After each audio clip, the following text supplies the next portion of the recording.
Many years after the royal marriage, Prince Adric, the king and queen's son, embarked on a treacherous journey to the farthest reaches of the realm. The king had sent the prince on an urgent quest to Mount Thunderrun, the only place in the world stage where a precious and miraculous flower is rumored to grow.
Standing before Mount Thunderun, the prince returns the mountain's fearsome gaze, undeterred by the villagers' cautionary tales of haunting shadows.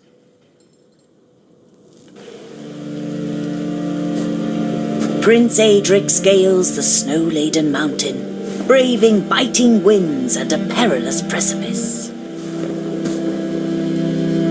His father has given him a vital quest. The prince will test the very limits of his courage. But fear comes in many forms. The prince catches sight of monstrous figures, shadowing his every step. He stays ahead of them.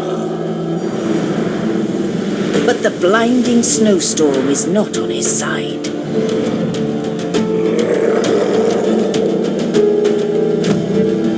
As the shadows draw closer, the prince decides to make his last stand. Where many others had fled in terror, the valiant prince turns to face the demon.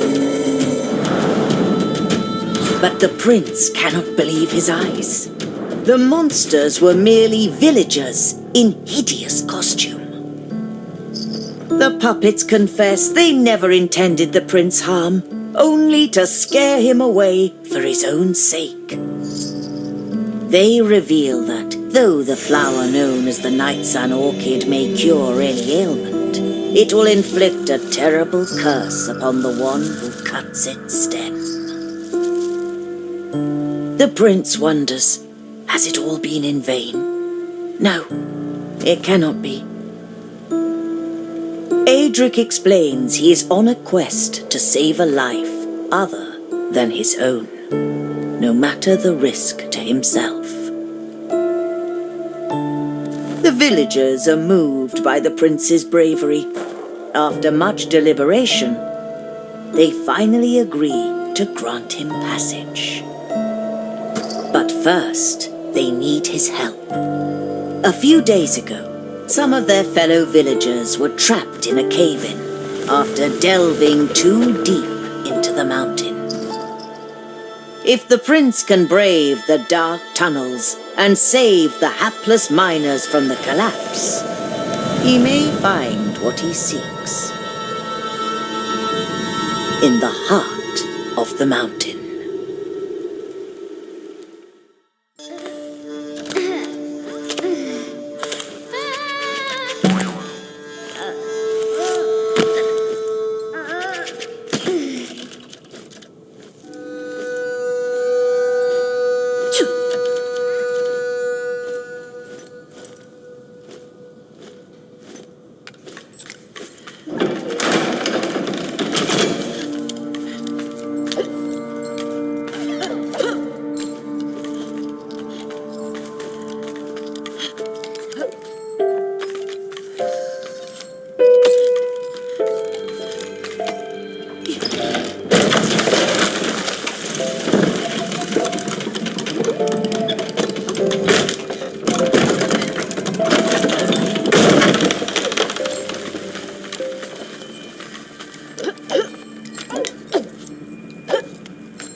The prince takes a deep breath as he prepares to rescue the miners.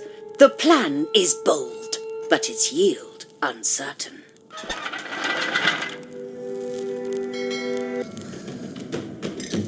Prince Adric sends a minecart crashing through the rubble that trapped the poor miners. Dust fills the air, but so do cheers of joy. The miners are saved. As they return to their families, the prince glimpses something in the swallowing dark. The faint light of hope. Perhaps the villagers had another purpose for leading the prince into these mines. It is a curious little thing, fragrant and delicate, yet all the more sinister. The prince takes a moment to remember that this is not for him. He masters his fear and cuts the flower from its stem.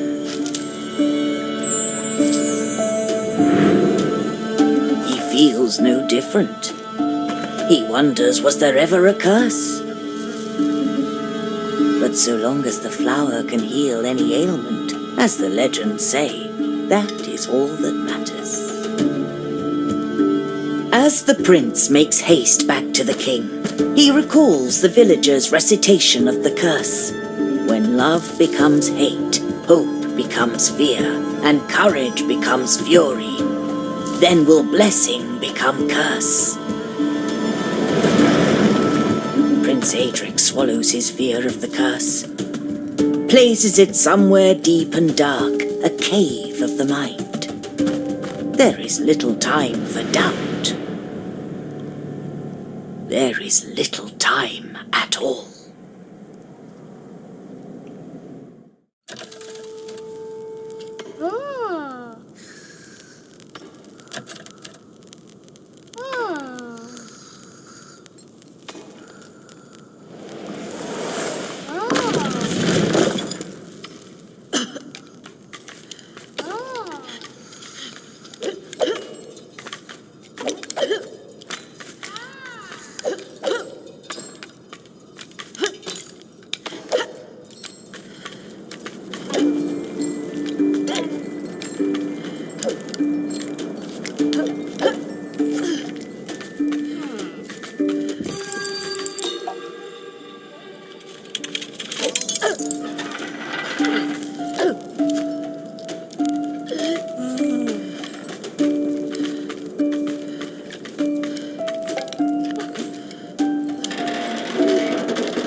The prince races past towers and ramparts, his heartwood pounding in his chest, the flower held tightly in his grip.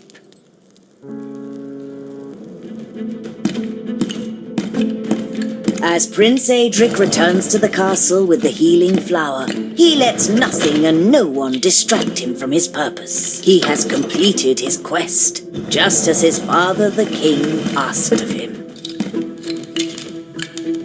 Triumphant, the prince presents to the king the panacea that can cure the one he loves. His mother, Queen Helia. But the king is distraught. He has only bitter welcome for the prince. Aedric's heart sinks. It cannot be too late.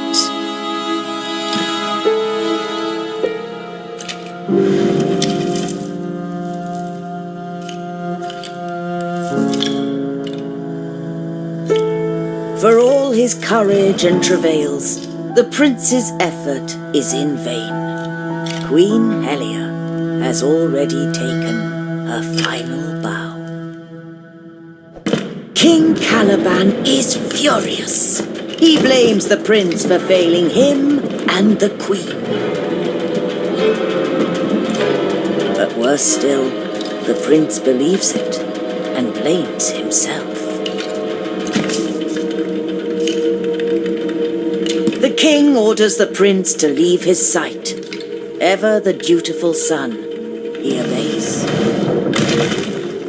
As the door closes with a heavy thud, The prince's heart breaks, for he knows he also lost his father this night.